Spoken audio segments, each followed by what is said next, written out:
ஒரு தந்தையின் உருக்கமான கதை. நீங்கள் ஒருவரை வெறுக்கும் முன் இந்த கதையை கேட்க மறக்காதீர்கள். ஜனனி எல்லோருக்கும் நல்லவளாக இருந்தாலும் தன்னோட அப்பாவை கண்டா மட்டும் அவளுக்கு சுத்தமா பிடிக்கல. இது இப்போ இருந்து இல்ல, அவளுக்கு எப்ப அறிவு தெரிய ஆரம்பிச்சதோ அப்ப இருந்து ஜனனிக்கு அப்பானா பிடிக்கிறதில்ல. ஒரு 5 வயது வரைக்கும் ஜனனிக்கு அப்பா மட்டும்தான் உலகமாக இருந்தார். ஏன்னா ஜனனிக்கு அம்மா இல்ல, அப்பாதான் ஜனனிய அம்மாவாகவும் அப்பாவாகவும் வளர்த்தார். ஆனா தன்னுடைய உறவுக்காரர் மூலியமா தன்னுடைய அம்மா உயிருக்கு போராடி கொண்டிருக்கும் போது அவர்களை காப்பாற்றாமல் இவர் மட்டும் தப்பித்து வந்துவிட்டார் என்று கேள்விப்பட்ட நாள் முதல் ஜனனிக்கு அப்பாவை சுத்தமா பிடிக்கல. ஆனால் ஜனனியின் அப்பாவோ ஏன் என்னோட பேச மாட்டேங்கிற என்று இதுவரை அவளிடம் கேட்டதே இல்லை. சின்ன வயதில் எவ்வளவு அன்பாக இருந்தாரோ இன்று வரையும் கூட அதே அன்புடன் தான் இருக்கிறார். ஜனனிக்கு என்னென்ன வேண்டுமோ எல்லாவற்றையும் சரியாக செய்து விடுவார். ஜனனி பெரியவளான போது முதன்முறையாக கண்ணீர் வடித்தார். தாயில்லாத குழந்தையாக அவள் கஷ்டப்படுவதை பார்த்து மிகவும் வருத்தமடைந்தார். ஜனனி பெரிதாக யாரிடமும் உதவி கேட்க மாட்டாள். அவளின் தந்தை சமைத்து கொடுத்து அவள் ஆடைகளையெல்லாம் துவைத்து வைத்துவிட்டு ஆபீஸ் சென்று விடுவார். அவளும் பள்ளியில் இருந்து திரும்ப வந்தவுடன் வீட்டில் ஏதாவது வேலை இருந்தால் செய்துவிட்டு தனது வீட்டுப்பாடங்களை செய்வாள். 1-2 முறை ஜனனியின் தந்தைக்கு உடல்நிலை சரியில்லாத போது ஜனனிதான் பார்த்து கொண்டாள். அவள் பல முறை சிந்தித்திருக்கிறாள். தன் தந்தை அன்று என் அம்மாவுடன் சென்று கொண்டிருக்கும் பொழுது கப்பலில் ஒரு பெரிய விபத்து ஏற்பட்டது. ஆனால் என் அம்மாவை அங்கேயே விட்டுவிட்டு இவர் மட்டும் ஒரு கப்பலில் ஏறி தப்பித்து வந்துவிட்டார். அன்று என் அம்மாவை பற்றி இவர் நினைக்கவே இல்லை. என்னிடம் காட்டும் பாசத்தின் மீதும் எனக்கு சந்தேகம் இருக்கிறது.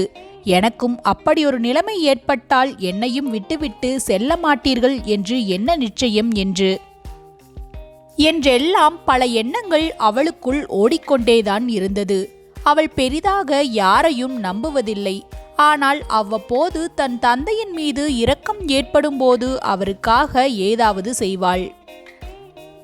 ஜனனியும் பள்ளிப்படிப்பையெல்லாம் முடித்துவிட்டு கல்லூரிக்கு சென்றாள். அங்கு தன் வகுப்பில் தன் கூட படிக்கும் பிரதாப்பின் மீது அவளுக்கு காதல் ஏற்பட்டது. அரசல் புரசலாக இது ஜனனியின் தந்தை காதுகளுக்கும் எட்டியது. மகளின் விருப்பத்திற்கு சிறிதும் மறுப்பு சொல்லாமல் பிரதாப்பிற்கே ஜனனியை திருமணம் செய்து வைத்து விட்டார். சிறிது நாட்களில் பிரதாப்பிற்கு அமெரிக்காவில் வேலை கிடைக்கவே ஜனனியும் பிரதாப்பும் அமெரிக்காவிற்கு குடிபெயர்ந்து விட்டனர்.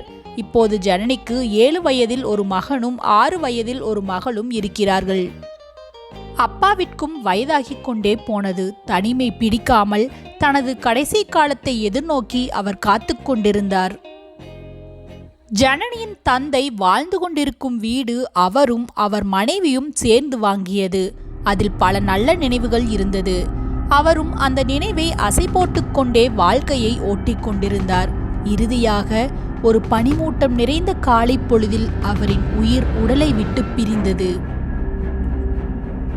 ஜனனிக்கு தகவல் சொல்லப்பட்டு அவளும் தன் தந்தையின் இறுதி சடங்குகளுக்காக வந்து சேர்ந்தாள். செய்ய வேண்டிய கடமைகளையெல்லாம் முடித்துவிட்டு இருந்த அந்த ஒரு வீட்டையும் விற்றுவிட்டு அமெரிக்கா சென்று விடலாம் என்று திட்டமிட்டிருந்தாள். வீட்டை காலி செய்து கொடுக்கும் வேளையில் மும்மரமாக இருந்தாள். அப்போதுதான் தனது தந்தையின் அலமாரியில் இருந்து ஒரு டைரி சிக்கியது. அவள் மனதுக்குள் ஓடிக்கொண்டிருந்த அத்தனை கேள்விகளுக்கும் பதில் அதில் இருந்தது. அவளின் தாயை பற்றியும் அவர்கள் முதல் முறை சந்தித்ததை பற்றியும் அவர்கள் எப்படி வாழ்ந்தார்கள் என்பது பற்றியும் பக்கம் பக்கமாக எழுதியிருந்தார் அவரின் தந்தை. சில நாட்களுக்கு பிறகு அவளின் தாய் ஒரு விசித்திர நோயால் பாதிக்கப்பட்டிருந்தாள் என்பது தெரிய வந்தது. ஜனனியின் தாயோ அவளுக்கு ஏற்பட்ட பாதிப்பை பற்றி யாரிடமும் சொல்ல விரும்பவில்லை. அடுத்த வரியில் அவளின் தந்தை இப்படி எழுதியிருந்தார்: என்னவளே, உன்னை போலத்தான் நம் குழந்தையும் யாரிடமும் எதையும் சொல்ல மாட்டாள், அனைத்தையும் மனதுக்குள்ளேயே வைத்துக் கொள்வாள் என்று. இதை படித்து கொண்டிருக்கும் போது ஜனனியின் கண்களில் தாரை தாரையாக கண்ணீர் ஓடிக்கொண்டிருந்தது. அவளின் மருத்துவத்திற்காகத்தான் அன்று கப்பலில் பயணம் செய்து கொண்டிருந்தோம். ஆனால் எதிர்பாராத விதமாக கப்பலில் விபத்து ஏற்படவே தப்பித்து போவதற்காக எல்லோரும் மாற்று கப்பலில் ஏறினோம். ஆனால் அம்மா வர மறுத்துவிட்டாள். நான் சிறிது நாட்களில் இறக்கப் போகிறேன். இங்கு குழந்தை குட்டிகளுடன் வாழ வேண்டியவர்கள் நிறைய பேர் இருக்கிறார்கள் என்று விட்டு கொடுத்து விட்டாள். நானும் இறுகிய மனதுடன் அதற்கு ஒப்புக்கொண்டேன்.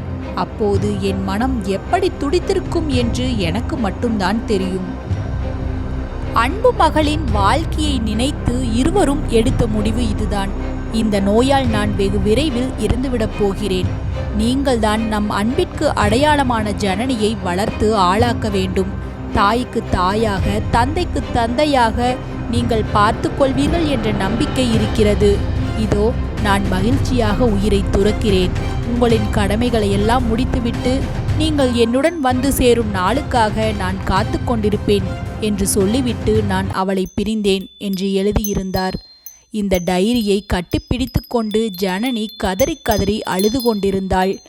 அப்பா எப்படியெல்லாம் தன்னை பார்த்து கொண்டார் என்ற நினைவுகள் கண்முன்னே ஒரு திரைப்படம் போல வந்து சென்றது. பல நேரங்களில் நாம் எல்லா உறவுகளையும் புரிந்து கொள்ள தவறிவிடுகிறோம். உன்னுடன் ஒரு மனிதர் எப்படி பழகுகிறாரோ உலகத்தில் உள்ள அத்தனை மனிதர்களிடமும் அவர் அப்படித்தான் பழகுவார். ஜனனியிடம் வாழ்நாள் முழுதும் பாசமாக இருந்த தந்தை தன் தாயை மட்டும் எப்படி விட்டுவிடுவார் என்று ஜனனி ஒரு நிமிடம் எண்ணி பார்த்திருந்தால் யாருக்குமே கிடைக்காத தந்தையுடன் தனது வாழ்நாளை மிகவும் மகிழ்ச்சியாக கடந்திருக்கலாம். நிச்சயம் அவர் ஜனனியை வாழ்த்தி கொண்டுதான் இருப்பார்.